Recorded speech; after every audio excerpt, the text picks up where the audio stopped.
So, how are you doing? All right. You said you had a team VOD.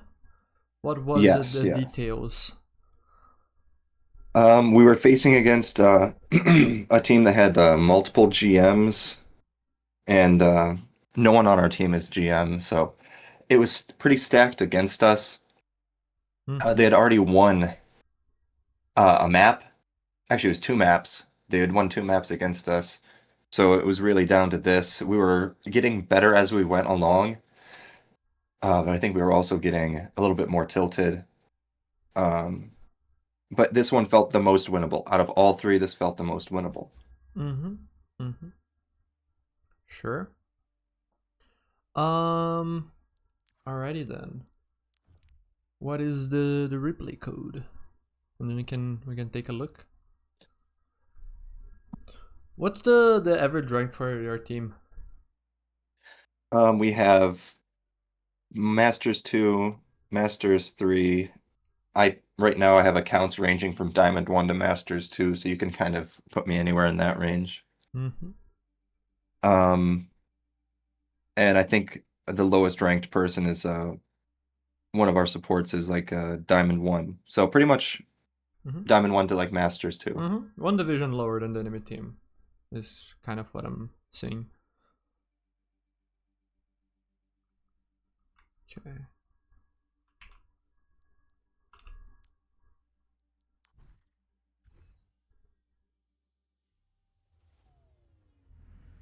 Ready for battle. I've got a good feeling. This could be our best mission yet. Now, when you walk into a team like this, what is your goal as a team? Um, well, I don't really think too big of picture, to be honest. What we were figuring out was their supports had to go. They were keeping the team up. So I was trying to set up as best I could to first make sure the Genji could not get at our back line, and then to help our tank, and then third to go for the supports. Kind of like in that order. Mm-hmm, mm-hmm. Sure. So we can take a look at the game through that lens. Because I find that to be very important, especially when you're looking at big skill disparities, right? Because you're not expected to win, right? You're expected to lose and pretty convincingly, right? There's a reason why there Yeah. is a whole rank difference on average on the teams. So setting proper goals is very important. I don't know if you fully watched my discussion with Philo and Stefano, um, but something that we talk about there is about how underdog teams were able to perform or not, right? And it was all about just setting proper goals, essentially.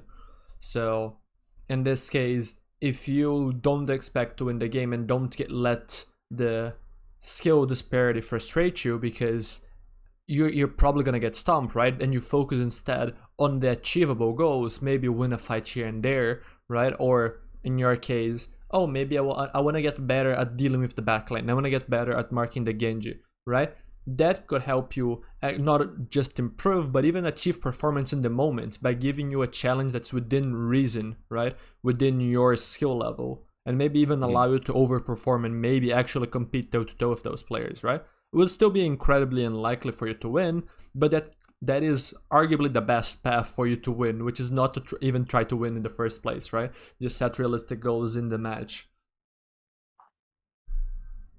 Yeah, I agree. I think our coach said that a big problem with this was we're a really fresh team. This is our first time playing together, and a lot of teams we're facing might be their second, third, or possibly fourth year playing together, so they know how everyone's going to play. They know each other as a team very well, whereas we're still fresh. So he said that's another big advantage beyond just the rank gap.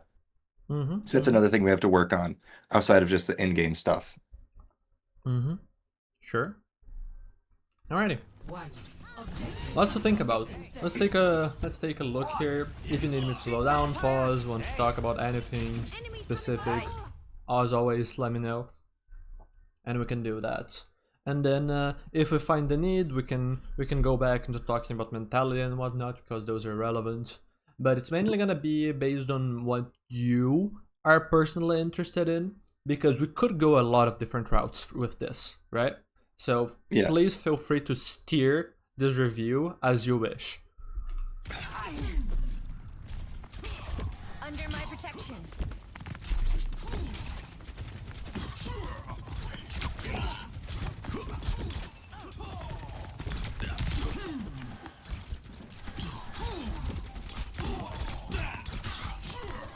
Objective unlocked.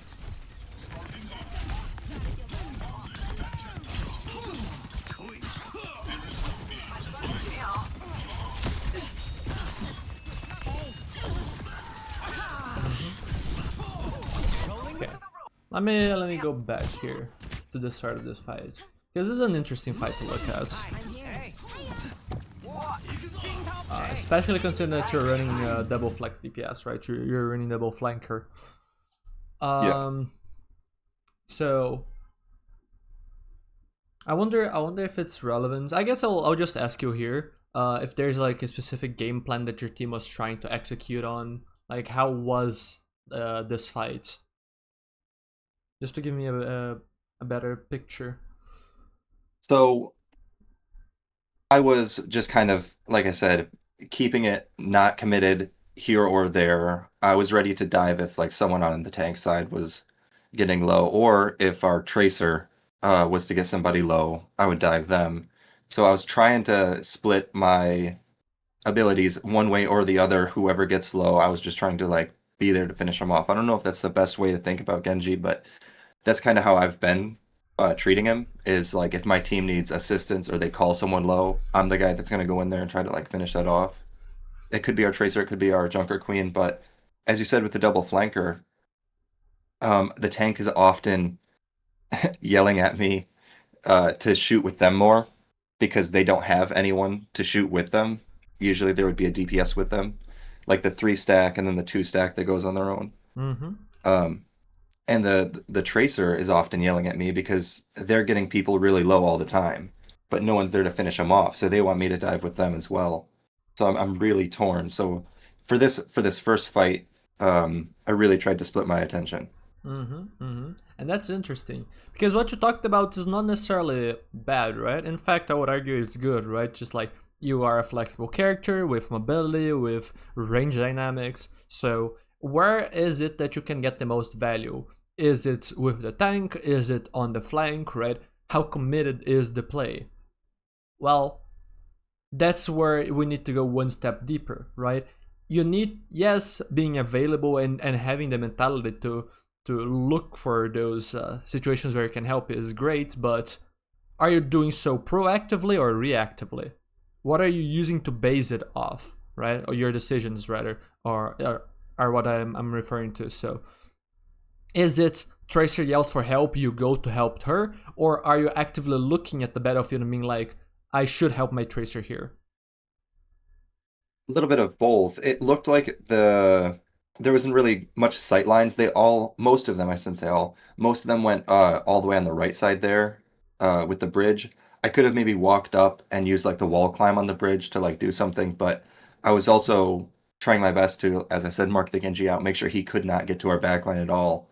And once I did that, I burned the bridge to set up on right side. So then I was pretty much committed, more or less, to the tracer. Sure. Now let's watch this fight through top-down view real quick. And let's judge the decision making.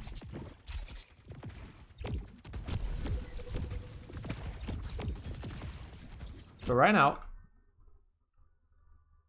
let's draw circles. And then we have, let's say, this and this. And sure, I guess you could split the queen here. So you could do like, oops, wrong one. This and like this. Yeah. So now let's judge it. What should you do? I'm gonna leave this very open for you. Yeah, obviously, I think the highest threat level is the Genji. Deal with the Genji. He he's right there, about to pounce on pretty much the entire team, and I'm out of effective range of anybody else. Mm-hmm. So you want to deal with the Genji. How? Passively, aggressively, right? Just give me details. Oh yeah, mark him as much as I can without committing cooldowns. Force him to use cooldowns. Win the resource battle. Force him to back off. Make him useless.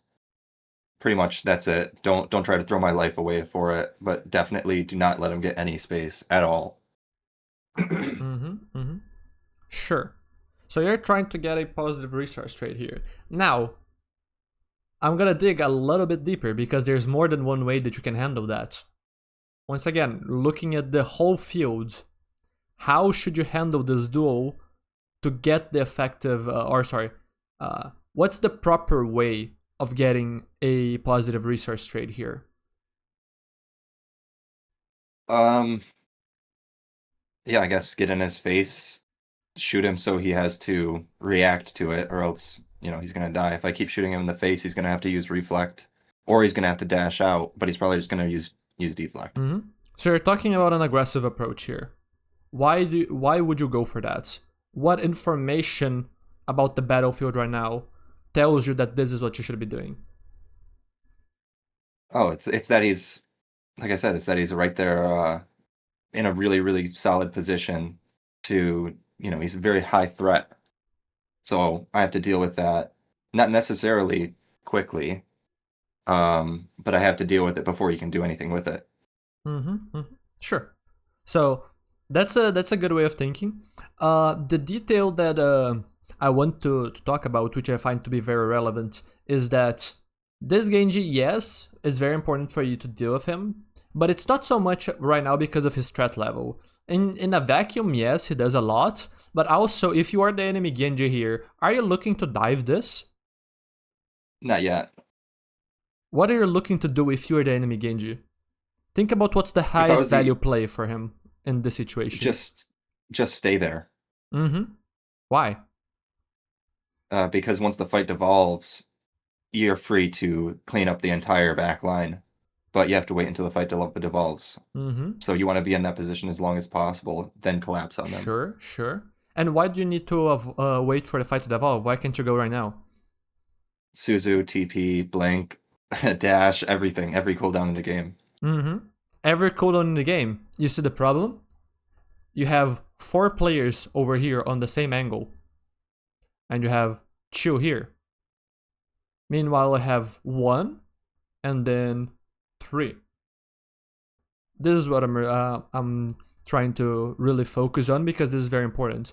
The way you need to handle the situation, because right now your queen is doing a good job playing this solo. She's giving up some space, but she's not allowing herself to get poked out by these long range characters. So she's giving your team the opportunity to turn this awkward split, right? Where you should have 2 different angles, right? Maybe you have Wu and Genji on one angle and Tracer Kiriko on another, right? But you're all stacked in the same angle. So what you need to do is you need to win this now. Because otherwise your queen is slowly gonna bleed out. Mm-hmm. The highest value for the enemy play for the enemy Genji here is not about actually engaging right now. It's a little just surviving and stalling this backline as much as possible. Because nobody here is useful.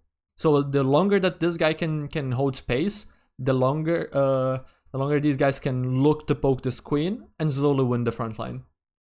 So you need to do something now. You need to proactively use the extra resources that you have in this duel, in this angle, to win the angle immediately and make sure that your queen's bleeding is not in vain, right? You gain a lot of space from it.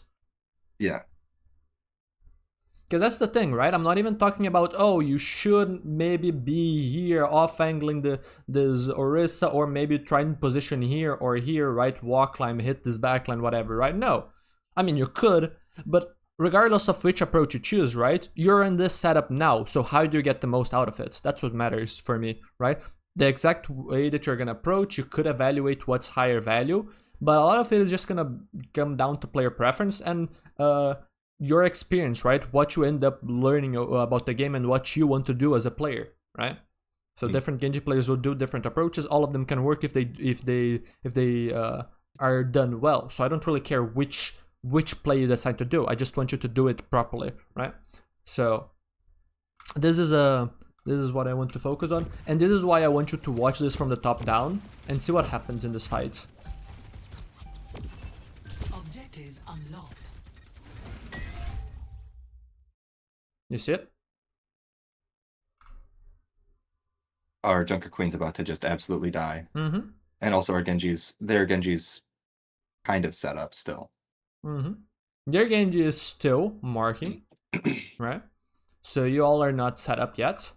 But in the meantime, the backline and the Orisa, as I talked about, they walked, they started to bleed your queen. Now your queen is almost dead, has needed to burn Shout for not just it has only hit her and Tracer, which is not in a relevant position right now. So it's basically literally only for her survival. She can't even push on her own, right? She doesn't have a knife to hit an axe or something on a squishy, right? And now you're also bleeding your support cooldowns on her. This fight's lost.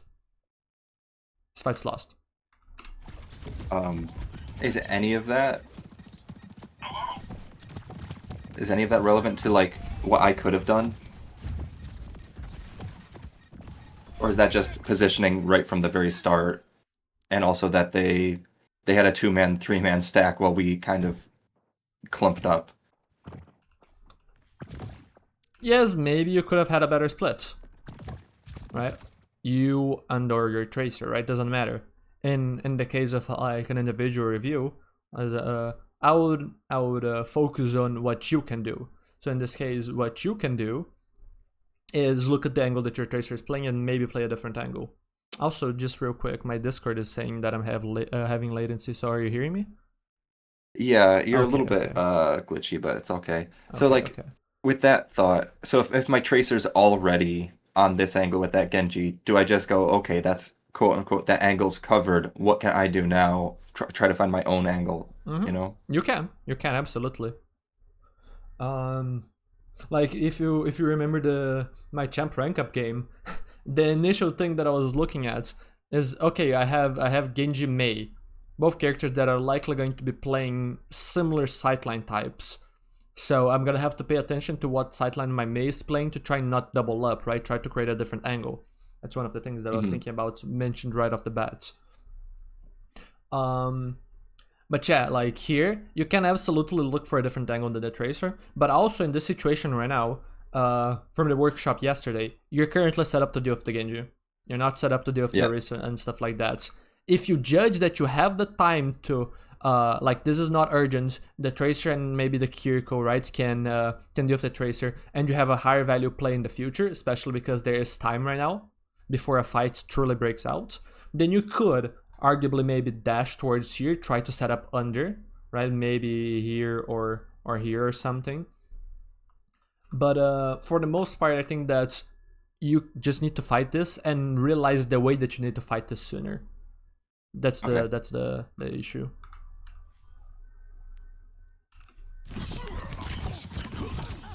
Because right here, I'm just watching your poor queen just have no space and very little resources, and nothing is happening elsewhere, and it doesn't seem like anyone's in the rush to do anything with it. Objective unlocked.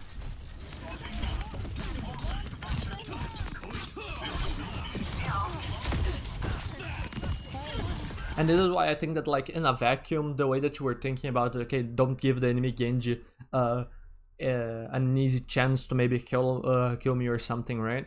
Just like play the duel more passively and cut risks, in a way, is the more risky approach, because you didn't do anything when you needed to do something. Not doing anything there is the risk, right? Doing something proactively when you have more resources than the enemy Genji is not risky, it's smart, you know?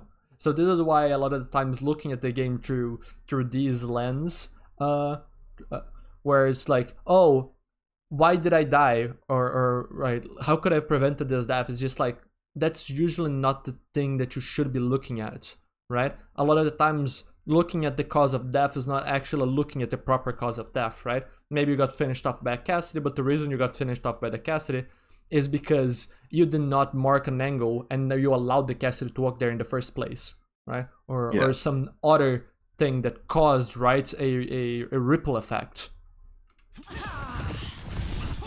Yeah, like this just worries me, right? Your queen dies and only now are you looking to engage.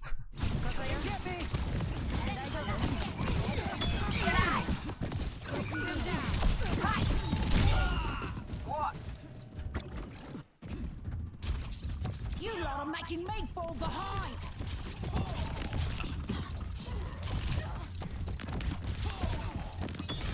Now, I want to quickly ask, how should you handle this situation? Oh, just fighting the Kiriko? Just fighting the Kiriko, Oh, yeah, no, using this flank or whatever, right? Just however you interpret this. Yeah, mark the Genji out. I seen the Kiriko. I can just put some free damage into her, and realistically, she probably won't hit a kunai if I just D-peek right after. And then afterwards, I could use this angle, or I could give up the angle and then flank to window, which I was debating. But I wanted to scout, so I turned the corner to see what was going on. And I think from there I committed to it. Now, you don't need to focus so much on the micro. I'm talking more like big picture stuff, right? Especially coming off a fight where we just talked about the macro stuff, right? And how you handle that wrong in that situation, right? Maybe a good approach in general, but like in that situation, because it was unusual, everyone was on the angle, right? Need to do something. Here, what information do you need, right? Because like, yes, this angle is fine, right? You can use this flank on Genji, but do you have support here or not? Where is your team? What time do you want to go in, right? Those are important things that you need to be thinking about.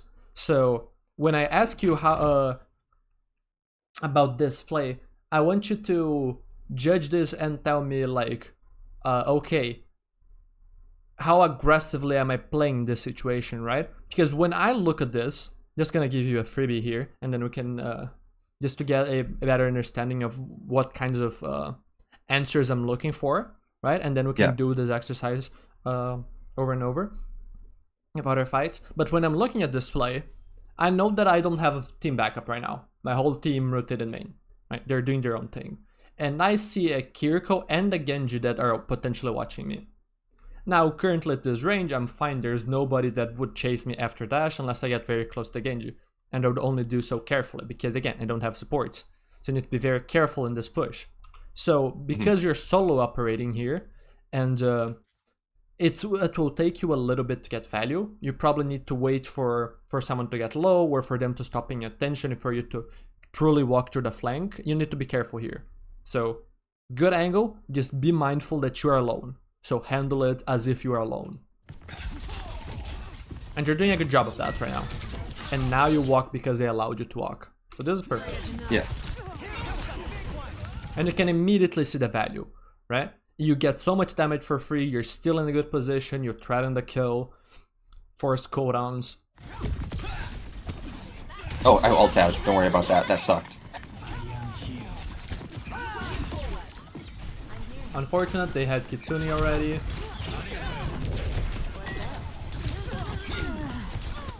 Y'all didn't have ult because of that first fight.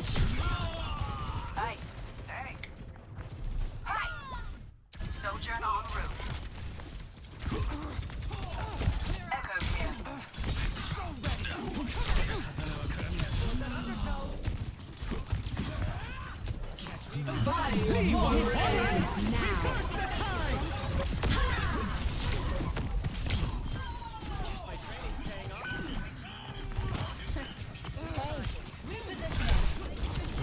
I want to actually go back in this fight. Did a lot happen. Soldier en route.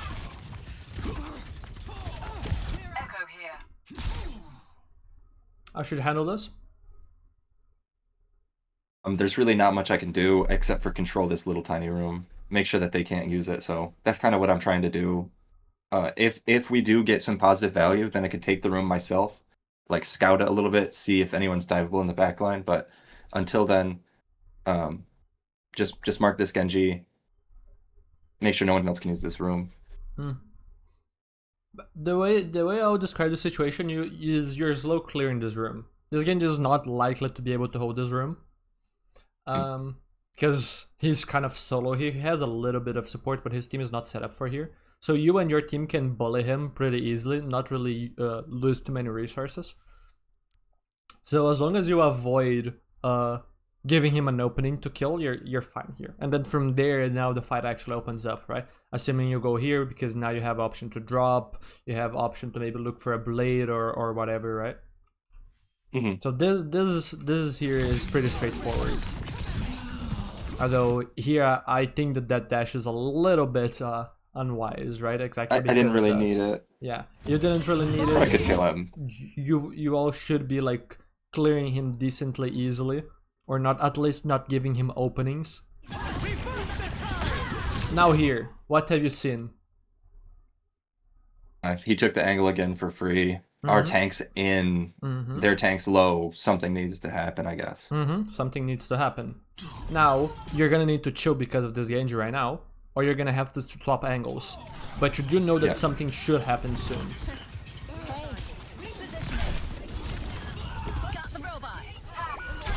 Turning for that Genji is okay. You can also just go in the backline and help your queen. Both are okay. Not gonna nitpick on that. But yeah, very important part there is that the tank is now in, right? Things are happening, you needed to act. So the moment that you could act, you acted.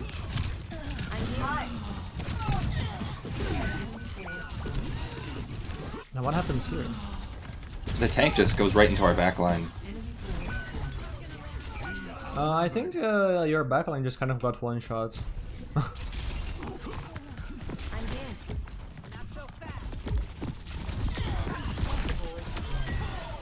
Yeah. Jeez. Your backline should not have been deleted here. Like, this is again calling back to like the workshop. They don't have setups good enough to kill their backline yet. At least they shouldn't have. There is walking in there helps a little bit, but like in this situation, I don't believe that your supports should not have cooldowns. So it's weird that they currently don't.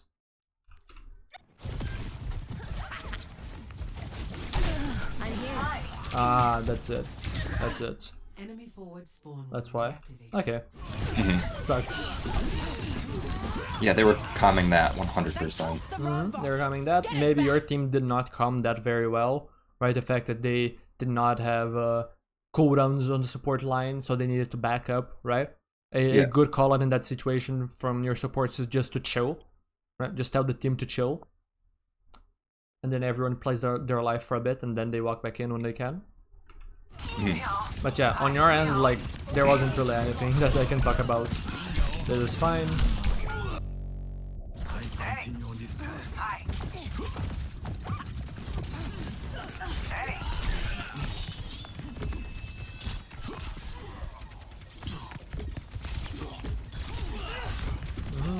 Sure. Sure.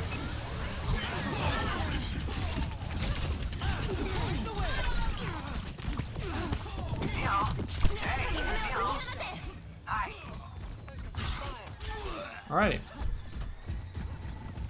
This will help.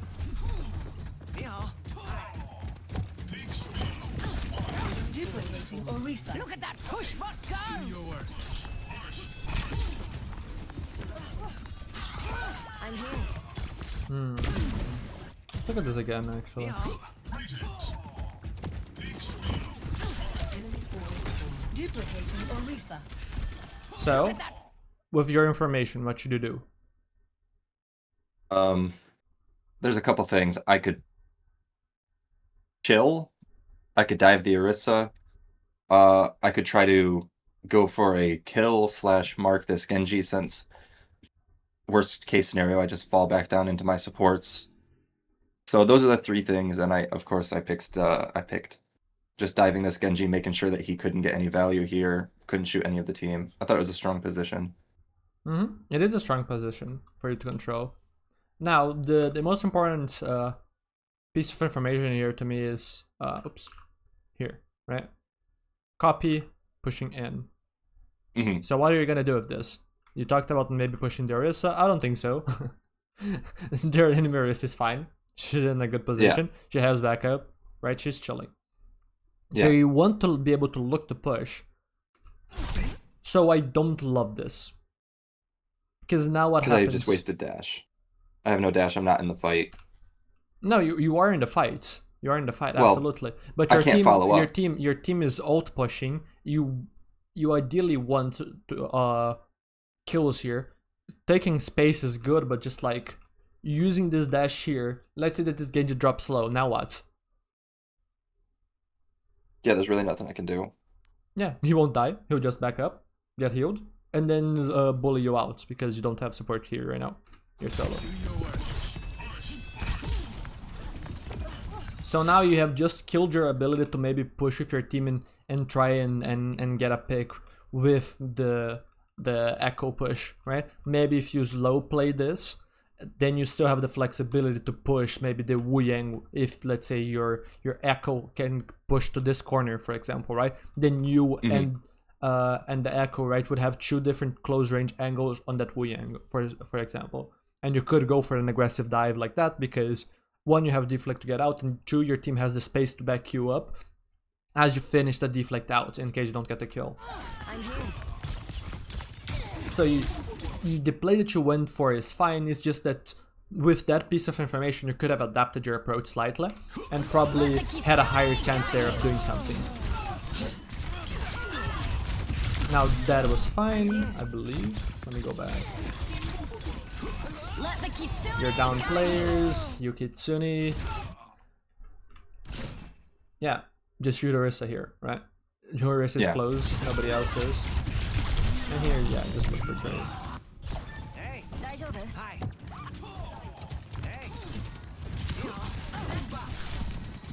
Enemy forward spawning.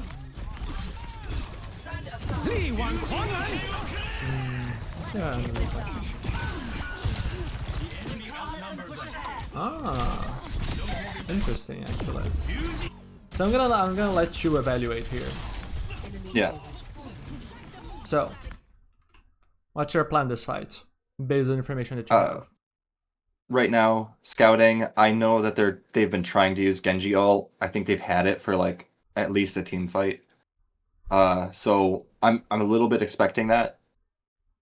But I'm also trying to see where their team is. If we can get something going on before they can Genji ult, that would be the best possible scenario.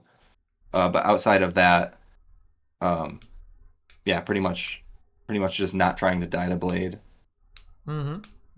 Now, do you have to worry about dying to Blade? No. So if you're worried about Blade, what's the best play you can make about that? Is it dealing with the Genji himself? Is it doing something Yeah. else? It's definitely shoot the Genji, mark the Genji before the fight. But I think they kind of force it with Wu Yang ult anyway. So yeah, in a vacuum, yeah, shoot the Genji can be very good. In this situation with the Wu Yang ult, probably not, because Yeah. you're gonna be relevant there. But in general, this idea of like mark the character that has ult, it can be very, very, very good. Very, very, very good. But in this situation, assuming you had tracked the Wu Yang ult, right? What should Yeah. you do? What's the best play that you can make? I think Dry Blade's still all right, but probably then shoot the Wu Yang if that's even possible. But he kind of is hyper mobile and heals himself and stops dives, so it's really not viable. I don't think. If you can find a miracle setup to get to the Wu Yang, then yeah, but So you're talking about killing the Given- Wu Yang or just marking him out. so that he cannot ult. Is that it? Yeah, but I don't think that's gonna happen. I He's don't too think so mobile. either. But that doesn't mean that looking for the Wu Yang is necessarily wrong. So let's look at this fight. Okay, you were trying to mark the Genji. Genji goes in and you can't do anything anymore. So you correctly ignore him now. Now that you're Yeah. looking at this, what should you do? How should you handle this situation? Save my cooldowns, get as close as I possibly can, so I could use my cooldowns to either chase theirs to get a kill or to escape if possible. And that's pretty much it. Just get a kill, get a trade. If I can get 2 kills, that's ideal. But realistically, if my team doesn't stabilize, then go for picks. If my team can stabilize, get out. Get a kill, get a trade, get out. Now, the idea of looking for Just alleviating trades, pressure. the idea of looking for trades here is fine, but yeah, I really like what you just said there, alleviating pressure. Because here's the thing, a lot of the times you are gonna be looking for kills anyways, right? Like even if the kills are not likely, if you have a kill opportunity, you're gonna go for it, right? So I don't even know how. I mean, I wouldn't. If I go here, it's not like I would go into this play and be like, "Ooh, am I going for kills or not?" Of course, if I have the opportunity, I'm gonna go for a kill, right? But like when I look at the situation, the main thing that I'm thinking about is my entire team is busy. I don't know if they're gonna survive Blade or not, right? If they survive Blade or not, that could change the way that I approach. But I just see 3 people here. I'm alone, probably not gonna have any resources. So how do I play? I would say play it slower, but Yeah. I don't think that would help. I think I would just get outranged instantly. Outranged? And I Look have at all the the range right now. cooldowns and the positioning. Are they looking at you right now? No, they're not. What range So, are you? This is a good Genji engagement. You don't have to overthink this, right? This is basically as good of a Genji engagement as you want, and it doesn't matter that they are grouped up, right? This is gonna get value regardless of whether you get a kill or not. It's just that in this situation, it's less likely for you to get a kill. So what's most likely going to happen is that you just play for distraction. You being able to make this play without Blade while their Genji is doing essentially the same thing except using 2 ults is incredibly high value for you. You should not be able to get such a high value play like this compared to what they are doing right now, right? So you're the one that's giving your team a chance. If you can hold this entire backline hostage for like 5 seconds, maybe your team lives, maybe kills Genji, but regardless, they can stabilize and you're fine. Because you saved your cooldowns, you can get out, they can't chase. So then you're the one that can give this fight a chance. And if the fight goes south, the enemy Genji gets picks, then maybe you just go for kills, right? And obviously, even if you're going for the distraction play, if you hit enough damage and you think you can get a kill, then sure, you can go for the pick, right? I would just have a foot back here. I don't know if that is an expression or not, but just yeah. Because they have Kiriko and I haven't seen Suzu. I would expect her to have Suzu. Yeah, so that's exactly. a little bit scary. So yeah, see your team die? Commits. Sure, that's fine. All systems are But other than that, you can see, right? Why is the Orisa dead?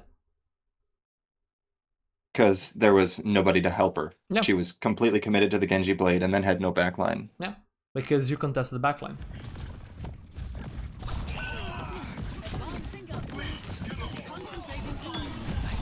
We have the robot. hey, yeah. Hey.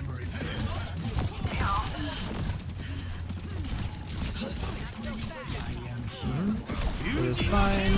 It is also fine. Good. It is all very good. All very good.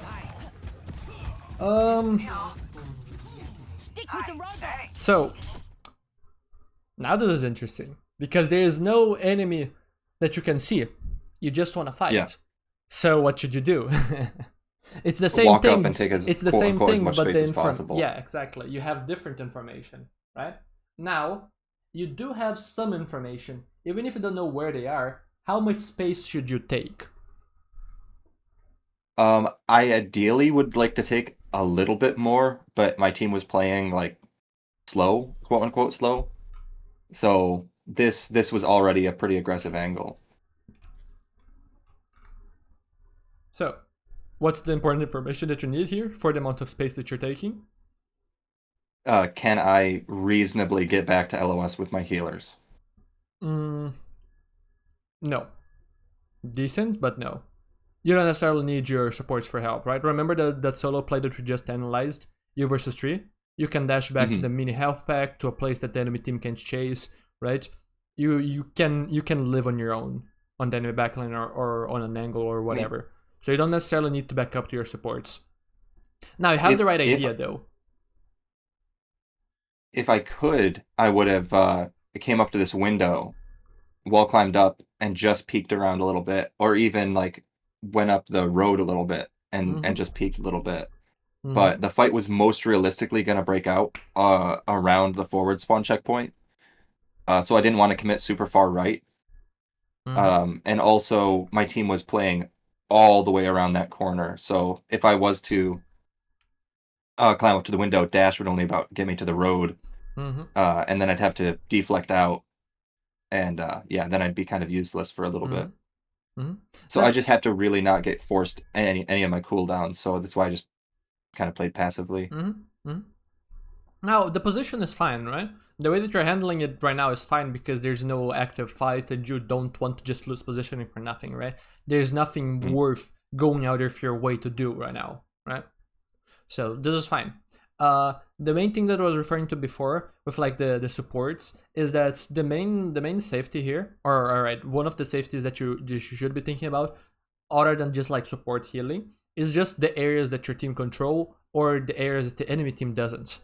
So right now, with where your team is positioned, they kind of control like this and maybe this, and with you, kind of around here. But because you're solo here, it's very easy for the enemy team as they walk and they all go here in this high ground to just send one or two here, right? Genji with Wu Yang support or Kiriko support or something and clear you out, right? So this is likely not gonna be safe for long. So if you were to push close here, like you talked about on the window, this is likely not a safe disengage because this is not safe space. But from where you're currently positioned, disengaging to this is safe, regardless of whether you have team here or not, right? Or healing here or not. Because your team is just there to provide pressure that prevents the enemy from walking there under most circumstances, right? So similarly, if you were to disengage over here, you're probably safe, regardless of heal or not. As long as the enemy team does not have a Genji that can chase with dash and then get a dash reset to get out, right? Or a Tracer that can triple blink and then finish you off and then blink or recall out, right? So this is something that's very important. So yeah, relevant information. Where is the fight likely to happen? So payload is probably gonna be around here, right? So where is the enemy team likely gonna be set up? Some people high grounds, some people over here, and they're probably gonna try and control this room. And your team is right now, where are they set up? They're stacked points. They're controlling zero space, right? There's nobody like a Wu Yang or a Kiriko set up on these angles to make this position harder for the enemy team. Maybe remove it, right? Because assuming that there was, this also would be harder for them to contest. So then suddenly you can play more aggressively. So relevant information for you to be thinking about.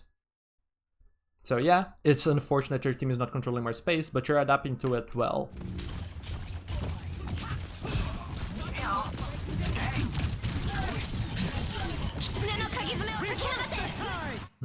Things are happening. Unfortunate. Live, nice. Duplicating Wu Yang.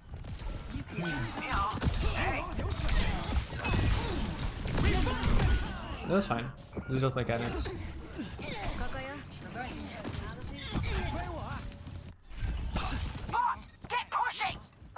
I'm gonna have to show that to Dinkelberg. He was mad. He was flaming me because he says I wasn't shooting the Wu Yang. I'm gonna have to show him that I was.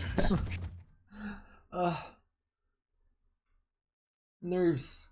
Or sorry, it's not nerves, it's just like the heat of competition, right? I understand the frustration, but from what we talked about earlier, right, it's just like, I don't think lashing out at teammates is the right approach.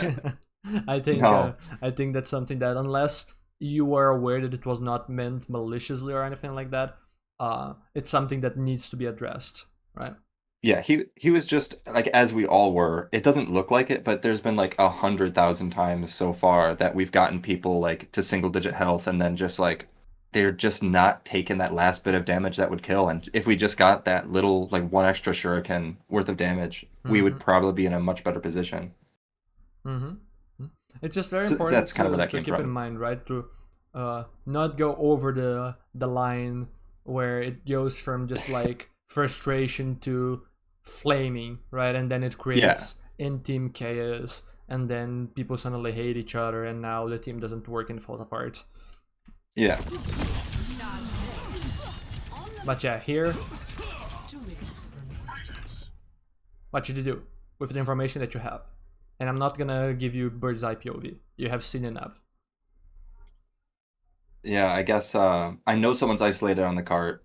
I think it's a support, so I was just gonna go for that 1v1. That's all. I could have done other things. I could have helped mark flankers. I could have shot what my team was shooting, but I kind of just wanted them to not keep pushing cart. And also, if the healer messes up their cooldowns, I'll get a kill on them. No, this is fine. This is fine. Because you're moving to stop the payload before checkpoints. This is a fine angle for Genji. Now you see this. So what's the mistake that you made? Hold on, can you go back a little bit? 2 minutes remaining. Your internet is dying.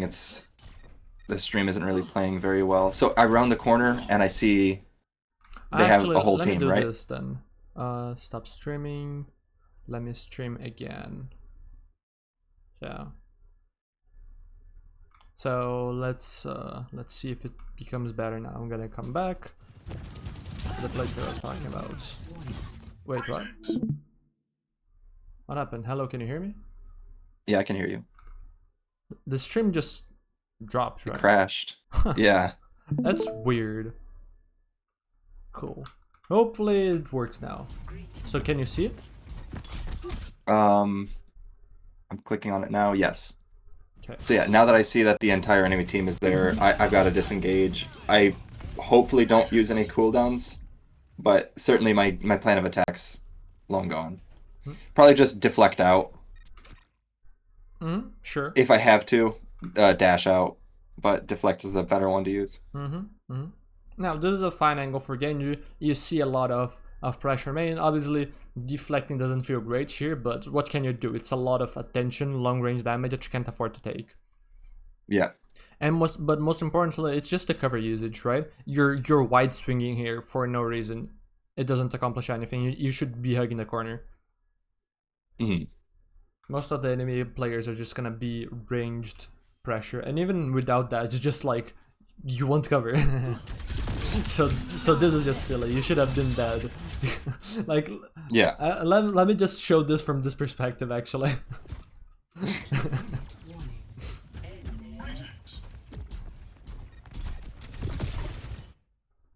Gosh, dang, that's bad. That's bad. I'm guessing your mind was very busy thinking about what you were going to do or out planning or whatever, right? Because Yeah, listening to comms. You know. yeah, we all do that, right? I often get caught and die in stupid situations just because I'm too busy thinking. Yeah. Asleep at the wheel, kinda. Like, okay, I guess this is where I thought the fight was breaking out right there because I had just seen everyone, so I was like, oh, the support's completely isolated, and then no, they all rotated exactly at the same and time. then you're just a zombie walking a straight line. Yeah. But yeah, now I'm back to locked in for sure. This is a fine dive, risky, but it's fine. Sure. Amount of risk you want to take is up to you, right? As long as the risk makes sense, right? Yeah, I thought he was gonna die. He thought I was Like gonna the die, so we Sojourn traded. was realistically a good engagement. If you just hit your shots there, it's fine, right? You have a window of opportunity. Genji, same thing, he was low. It sucks. We were commenting that the Orisa was really low there, but like nothing we could do. By the time we could actually do something, she was full again.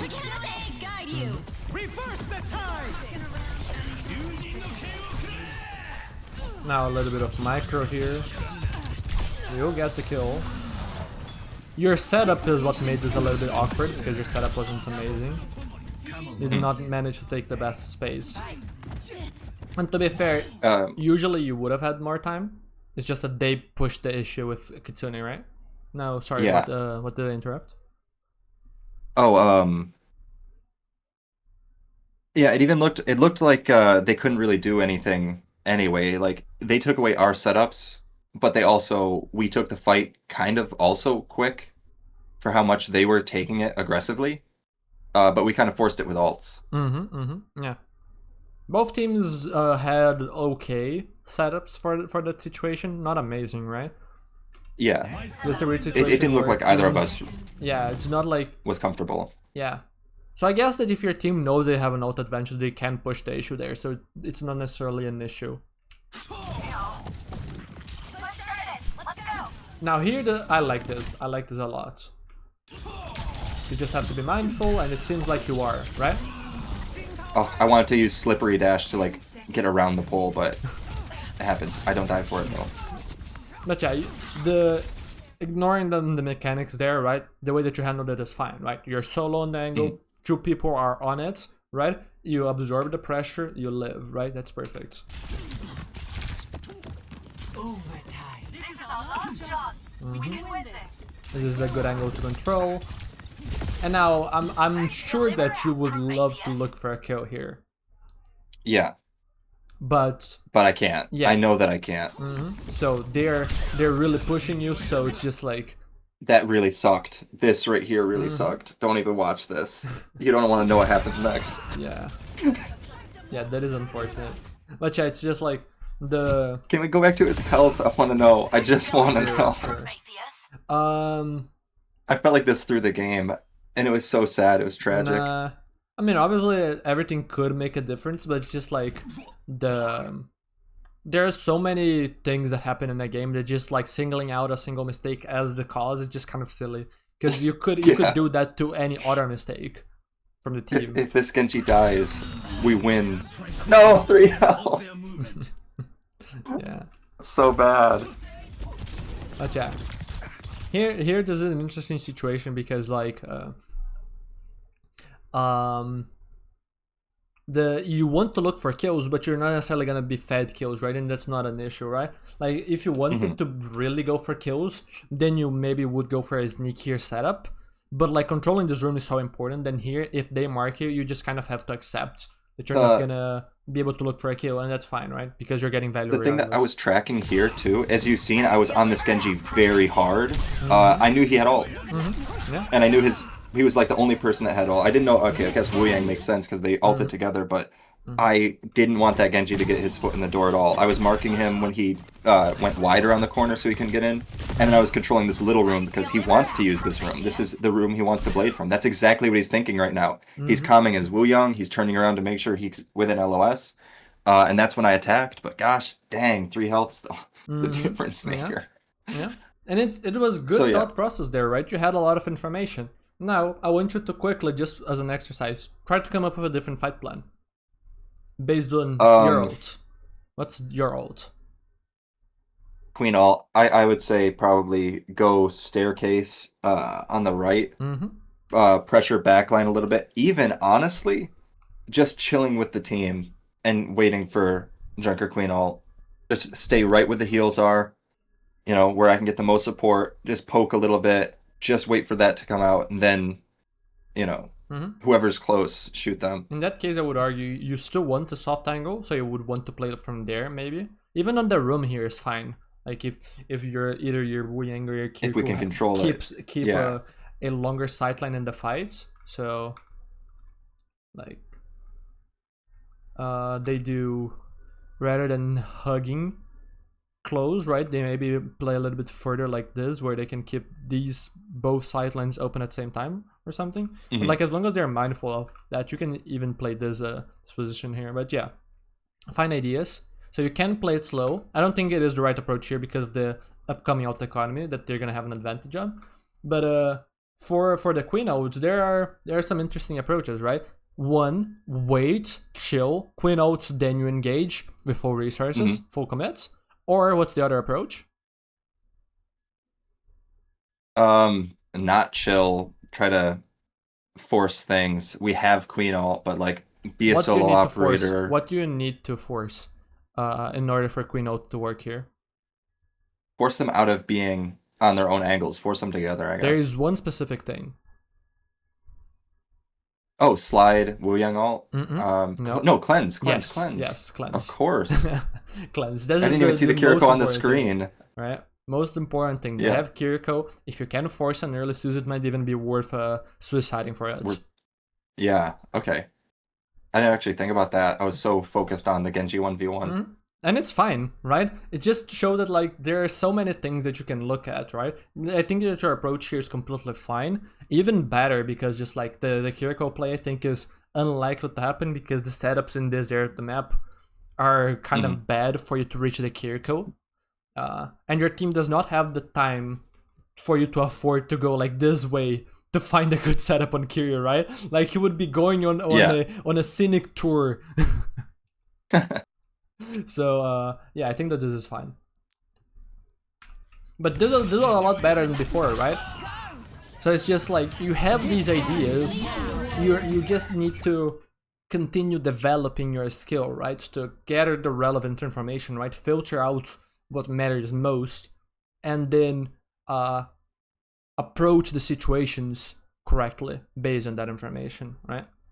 Yeah. Now, Um, what were you gonna say? what exactly do you think made the enemy team so much, quote unquote, so much better than us? Because it felt like we were trying our hardest, but they were kind of like impermeable. Like we couldn't break through. We couldn't get the value we really needed.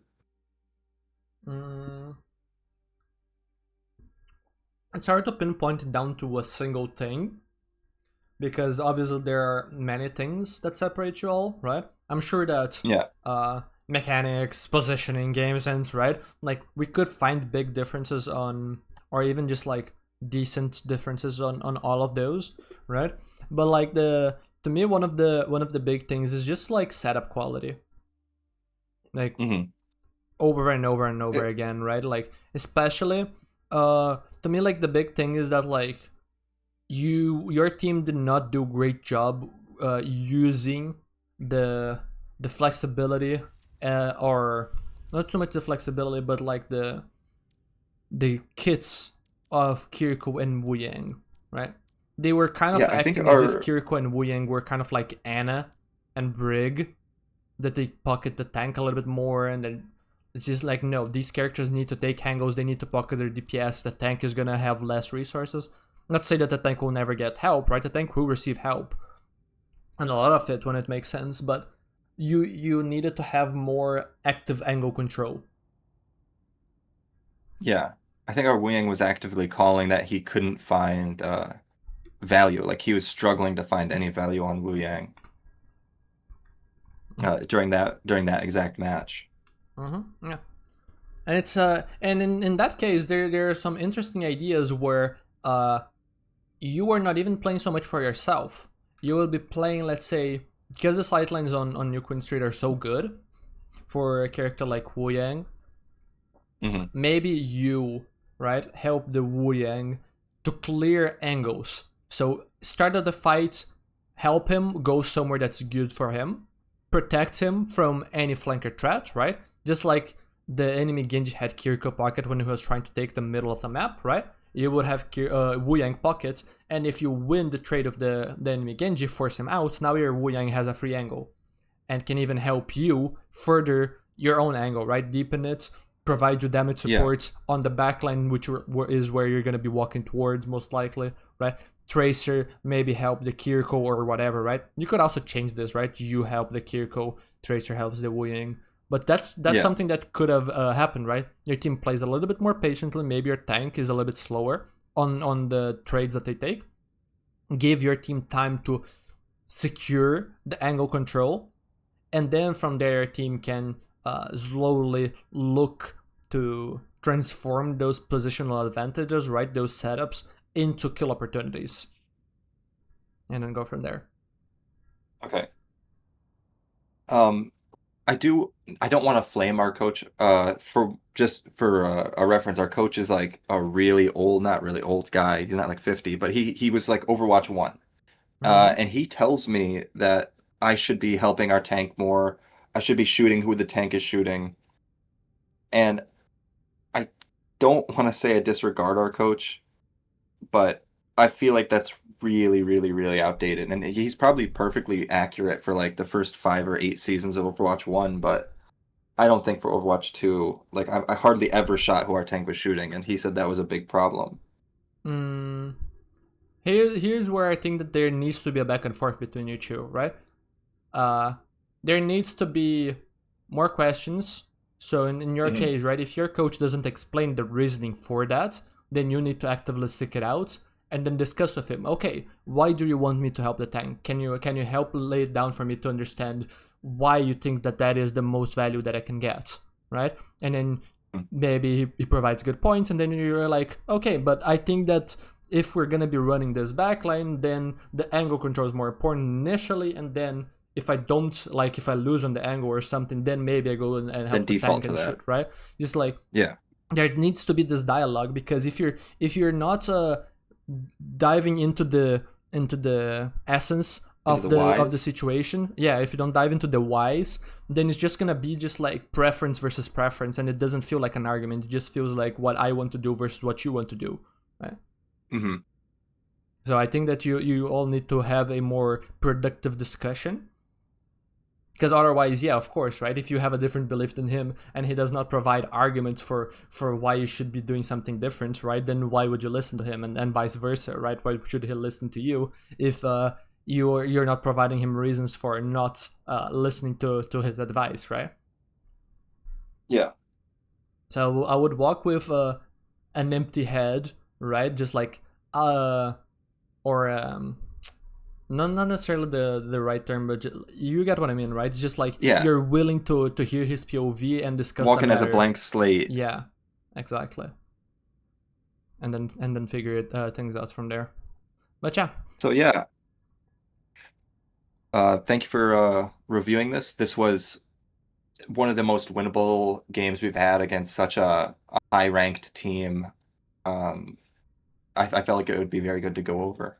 Yeah, it was. There's a lot to learn. You can look at this from an individual POV. You can even think about this from the team POV, right? Maybe you could develop some strategies with your team, right? Maybe you work with your Wu Yang more or your Kiriko more, right? And then you tell your tank to play it a bit slower and whatnot, right? And then on an individual level, maybe you improve at your ability to read the information, right? Those are all things that you can take away from this. So this is where I would welcome you to just like quickly list what are you taking away from this session. Let's take some notes. One of the things is to recognize faster when to absolutely do something in a fight. If the tank's kind of dictating whether it's fast or slow. If the tank's in and saying we're doing this fight now, make something happen. Don't be stupid about it, but don't just wait and let the tank die. That's what I learned from the first fight. Scout. I could scout a little bit better between fights, get myself better information. There was a few fights that I probably should have died for because I just did not know enough of what my team was doing or what the enemy team was doing. One or the other. Sorry, can you repeat this last one? About the scouting? No, after the scouting. I just finished writing about the scouting. Oh, yeah. I was just elaborating more on the scouting, about scouting for my team and the enemy team. And thirdly, working with the team, noticing that the tracer has their angle and I should take my own instead of doubling down, or intentionally doubling down with a support to deepen their angle and possibly pry open a deeper angle for myself afterwards.